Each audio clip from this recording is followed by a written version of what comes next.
gone wrong. Ooh yeah.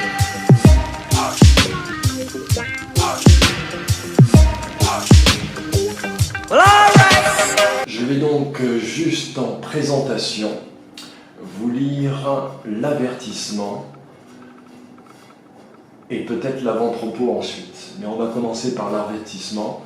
Donc les grands singes du septentrion, qui est en 3 parties, la matrice à confusion, la matrice du nouveau genre humain et la matrice à révolution, je crois. Je crois que c'est ça. Donc, avertissement. Pour les initiés, c'est extrait du rituel de l'ordre martiniste par Teder. Que ceux qui veulent savoir se renseignent sur les martinistes et comprennent quelle a été leur influence pour les Templiers, les Jésuites, les francs-maçons et toutes les soi-disant écoles secrètes. Donc voilà ce qu'étaient à l'origine les écoles secrètes occidentales, qui n'étaient pas faites dans le but de faire gagner ce qu'ils appellent l'Alliance Blanche, je crois, ou quelque chose comme ça, qui n'était donc pas raciste, mais qui était bien plus profond que ça. Donc, vous comprenez que Teder est un surnom, et qu'il s'agissait donc de quelqu'un d'en vue qui a édité ça en 1913, aux éditions de Dormont. D'accord ? J'ai coupé juste certaines parties. Quand il y a ça, c'est que j'ai coupé pour pouvoir mettre ce qui m'intéressait. Le langage direct est incapable d'exprimer pleinement et complètement les pensées.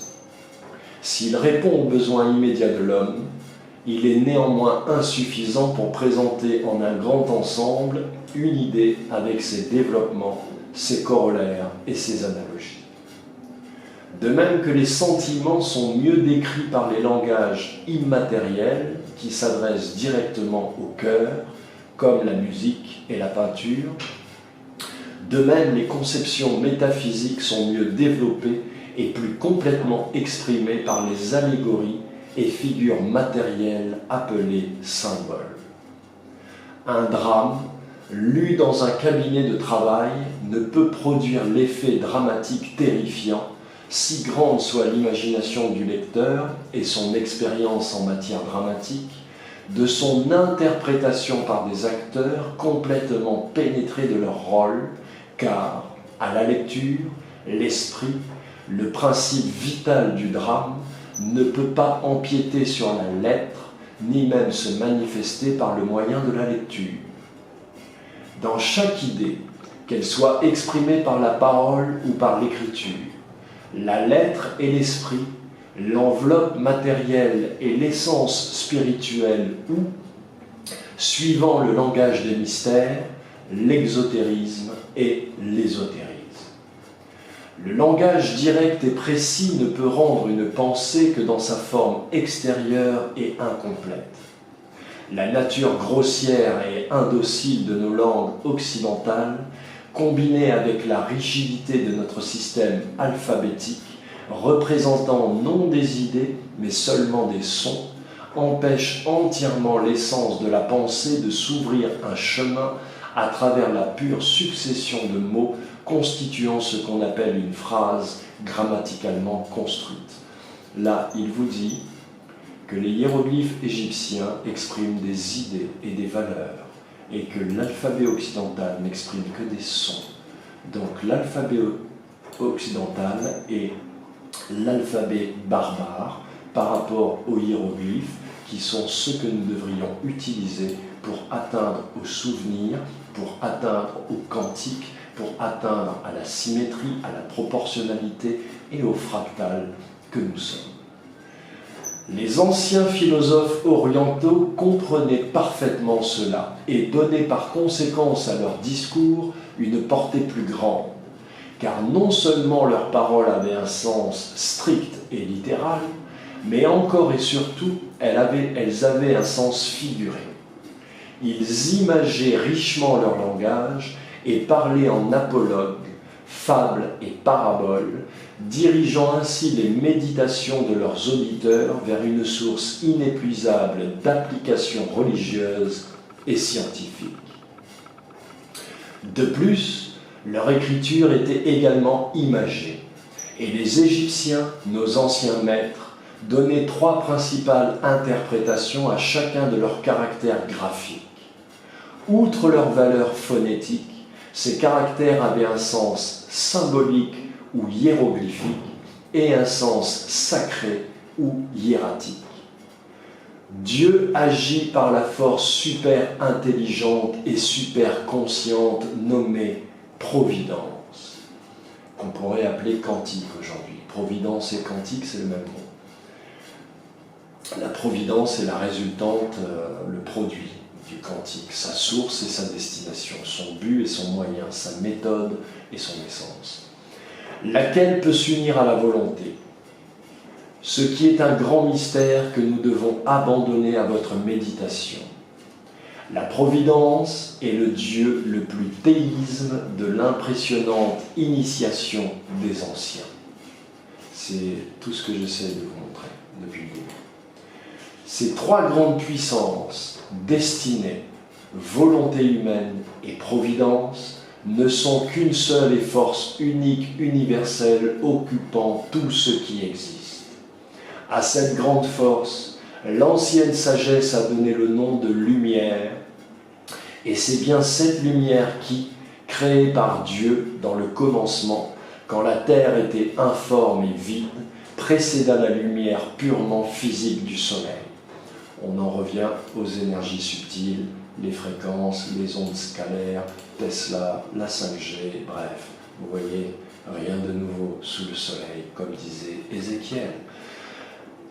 C'est sur la parfaite considération des analogies, même de l'identité de ces 3 grandes forces, que doit être basée la réconciliation des 3 écoles de la philosophie moderne, l'athéisme, le panthéisme et le théisme, en une grande et forte association pour le triomphe de la vérité scientifique et religieuse, la proclamation d'une seule loi, d'une seule force, d'une seule lumière, d'un seul Dieu. Donc, rédigé par Teder, rituel de l'ordre martiniste, que vous pouvez trouver chez tous les bons apothicaires sémantiques de Paris ou d'ailleurs. Donc voilà l'avertissement. Nous allons faire une petite pause et je vais vous lire l'avant-propos.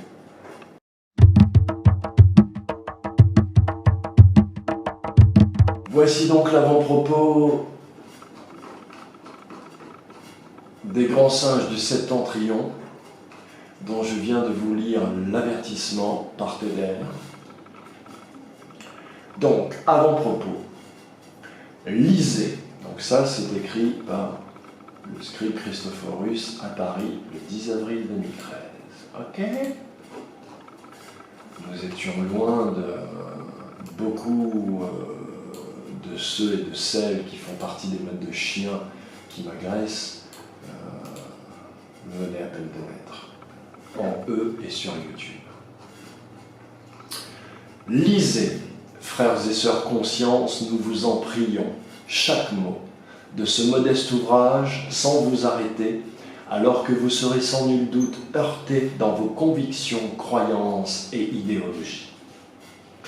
Lisez, frères et sœurs conscience, fervents et ferventes adeptes du livre, chaque mot, qu'au bout de la matrice à confusion dont traite ce modeste essai philosophique non conventionnel aux maintes relents exotériques, chaque grand singe terrien appliqué s'éveillant doucement voit en l'autre et entend en lui-même ce qui ne peut plus être caché, ce qui a toujours été et sera toujours cette voie d'éternité qu'est l'intelligence instantanée. Ce don, c'est-à-dire l'inné contre l'acquis, l'inné contre l'acquis. Je vous renvoie aux vidéos du centre Zara, Yaya Gouasmi, qui vous traite abondamment de l'inné et de l'acquis. Je ne vais pas le faire car ce sont des sujets que moi j'ai traités dans les années 89-90 à l'intérieur de mes ouvrages. L'inné et l'acquis, c'est le premier le premier combat dont tu dois passer, par lequel tu dois passer. C'est la première, comment dirais-je, le premier ordonnancement ou, comment dirais-je, comment on pourrait dire, le premier ménage en fait que tu dois faire entre l'acquis et l'inné. L'acquis, c'est, hélas, tu t'en rends compte plus tard, le fictionnel, la République, le conceptuel, et l'inné, c'est le réel. L'acquis, c'est la réalité, l'inné, c'est le réel. Donc, ce don du grand univers créateur qui, lui, en lui-même, par et pour chacun et chacune d'entre nous. À toi, lecteur conscient, et pour tous, en chacun et par chacune, ne te semble-t-il pas plus que nécessaire et fondé en ces heures molles, sibyllines et si hautement assassines, que le rôle et le sort de l'intelligence universelle qui est, qui a toujours été et qui saura toujours de sempiternellement remettre en question toutes les structures humaines qui t'habitent et t'entourent, jusqu'au fondement de ta propre pensée, de tes propres certitudes acquises, intuitives ou innées, se réactive enfin. Cet ouvrage est ainsi très sincèrement et très humblement dédié à tous les chercheurs de vérité qui tentent de réunir nombre d'informations principielles séparées par l'histoire respective des matières que ces informations représentent, nourrissent et révèlent en une connaissance unique, digeste, productive, partagée, viable, porteuse d'espoir. Par les innovations de la pensée, quand notre perception du monde, cette réunion informative et nutritive permet, en chaque grand singe de chacune des espèces, partout sur notre globe terrestre, et cela quelle que soit son inclinaison intellectuelle, spirituelle ou religieuse.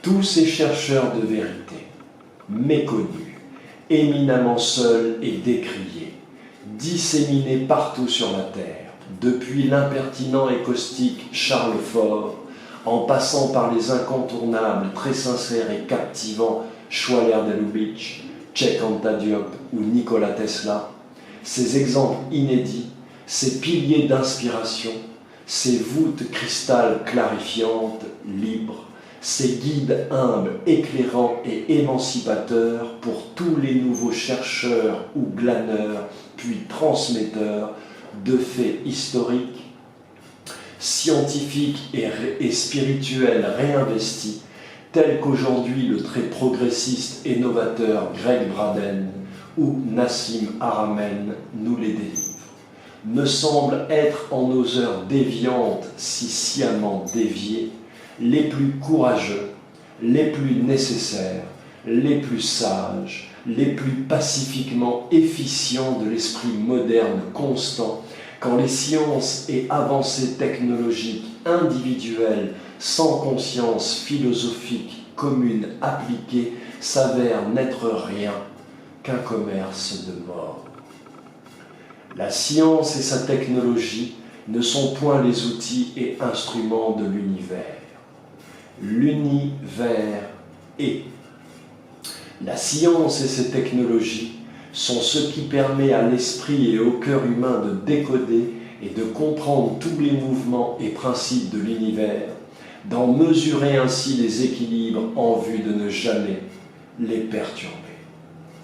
En cela, la compréhension des messages pacifiques de la science inspirée et de la philosophie quantique du voir, par la rédemptrice voie de l'unique, nous semblent les deux seules sentes actuelles plausibles, car possiblement réparatrices de tous les maux culturels et cultuels de notre bonne vieille terre, et à ce titre, potentiellement fondatrices du nouvel ordre mondial espéré, le monde conscient nouveau, non pas celui que l'on nous vend ou nous impose de façon si arbitrairement élitiste et violente partout sur la terre, mais par et pour celui que la compréhension des sources, des ressources, des moyens et des destinations que l'univers lui-même nous temps et nous offre librement depuis la nuit des temps. Scribe Christophorus, Paris, le 10 avril 2013. Donc, depuis les années 90, j'ai créé ce que j'appelle l'exophilosophie. L'exophilosophie, ce n'est pas une philosophie qui fait parler le Freud de Vénus ou le Spinoza de Mars ou le Solon de Jupiter. L'exophilosophie est ce qui prend en compte tous les plans dimensionnels, tout le caractère, comment dirais-je, indicible et inconnaissable de l'univers pour justement atteindre par la connaissance à l'inconnaissable. Je vous ai déjà expliqué tout ça. Donc en fait, on prend en compte tout ce que la science quantique nous révèle aujourd'hui et confirme de ce que la science ancestrale d'avant les religions nous ont enseigné. Car en Occident, on vous fait toujours croire qu'avant la religion, il y avait des païens qui forniquaient comme des porcs, qui faisaient n'importe quoi. Mais avant les religions, il y avait la science originelle ancestrale et il y avait la paix sur terre et l'abondance sur terre, la diffusion de la connaissance. Vous en avez encore des traces avec Aristote, avec tous ces philosophes qui ont étudié en Égypte et qui ne sont que les derniers, c'est la dernière époque, j'allais dire, de cette période de grâce qui fut celle où l'Afrique ne régnait pas sur la terre, mais permettait à la connaissance, à la science quantique, à la véritable science de se répandre partout sur la terre et d'ainsi de respecter le libre arbitre de tous les humains. L'Occident en a fait ce qu'elle en a fait. Il est temps aujourd'hui, puisque l'Afrique ne saurait être vaincue par quiconque, le peuple premier, le peuple bantou, le peuple des êtres humains adamiques premier ne peut être vaincu par personne sur cette terre. Donc, l'heure est arrivée, l'heure du retournement est arrivée, l'heure de la renaissance est arrivée, l'heure de la résurrection est arrivée, puisque nous n'aurons, nous, Afro-Européens, Africains, tous ceux qui ne sont pas occidentaux, nous n'aurons pas à combattre l'Occident, puisque l'Occident va s'affaisser sur elle-même. Tel est son salaire, tel est son choix, telle est sa destinée, telle est sa voie, et tel est le salaire et le plan de mon Père. Il suffit de connaître sa science pour pouvoir l'affirmer de façon sereine, sans colère, sans sentiment vengeur, ni aucune satisfaction. Ce qui est et ce qui n'est pas, pointré. Il suffit de l'accepter. Si vous l'acceptez, vous allez vers l'évolution, la vie, l'amour inconditionnel, le partage et l'abondance. Si vous ne l'acceptez pas, vous allez vers le conceptuel, la fiction, le cannibalisme, l'usure, l'involution, la mort, le sperme, l'urine et le sang. Bref, la diabolisation de toute chose vivante et pure. Voilà, je vous salue, je réitère pour tous ces travaux, pour ma constance, pour mon courage, ma demande d'aide et de soutien et de dons. Ce n'est pas que pour moi, nous sommes plusieurs, car seul sur cette terre, personne ne fait rien, et donc je n'ai jamais conçu de pouvoir vivre seul. Tout ce que j'ai, nous le partageons. Voilà. Donc, je vous remercie, je vous salue, je vous envoie 1 milliard de bénédictions, 1 milliard de bonnes pensées, de bonne énergie, et tous ceux qui ont besoin de soins, qui ont des entités, qui ont des choses, n'hésitez pas à m'appeler, je le ferai gracieusement dans la mesure de mon possible. Voilà. En échange, je demande à ceux qui ont les moyens, qui ne sont pas obligés de se manifester par commentaire, par mail, de me faire un virement conséquent, que nous puissions, moi, mes frères, mon père et mes sœurs, avancer et continuer à planter des graines de vie, de connaissance, de fertilité et d'abondance dans ce monde de mort. Je rends ainsi et ici grâce et je dis merci pour tout ce qui a été, tout ce qui est et tout ce qui sera. Je rends ainsi et ici grâce et je dis merci pour tout ce qui a été, tout ce qui est et tout ce qui sera. Je rends ainsi et ici grâce et je dis merci pour tout ce qui a été, tout ce qui est et tout ce qui sera. Et je finirai par cette phrase pour la dernière fois en remerciant mon père qui a une main particulière posée sur mon front, mon âme et ma glande pinéale depuis que je suis né. Le scribe adulé, le scribe décrié, mais le scribe jamais détrôné. Blessed les humains.